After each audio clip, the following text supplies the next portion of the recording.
Tinatikos na isang grupo ang pagbili ng MMDA ng mga mamahaling bagong motorsiklo para sa APEC Summit na gaganapin sa Pilipinas ngayong taon. Kada isa kasi nagkakahalaga ng 400 hanggang 600,000 pesos. May report si Chino Gaston.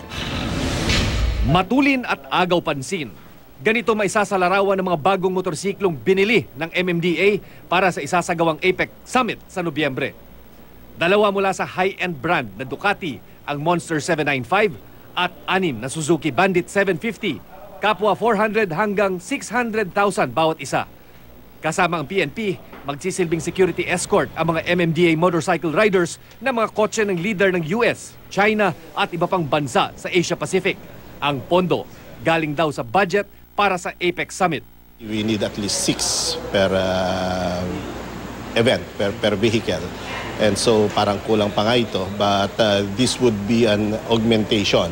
Hindi pangkaraniwan ang tulin at hindi rin pangkaraniwan ang presyo ng mga motor gaya nito na binili ng MMDA para sa paparating na APEC Leaders Meeting.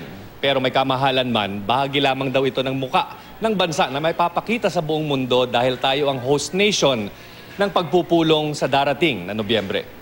Pero di sang-ayon ng transport group na Piston saan ito'y maluhong pagbili ng mga mamahaling motorsiklo. Insensitibo raw ang ganitong gastusin ng gobyerno sa harap ng napakaraming Pilipino na lugmok pa rin sa kahirapan. Dapat naisip nila na yung taong bayan na mamamayan natin ay mga mahihirap. Mauunawaan naman yan ng mga head of state kung makita naman nila na average lang yung ating mga security equipment. Kailangan mag-keep up tayo sa kanilang route, sa kanilang pagdaan sa ating mga daan. So we need bigger bikes. Opo sir, matagal pa itong magagamit dahil siya ay bago po.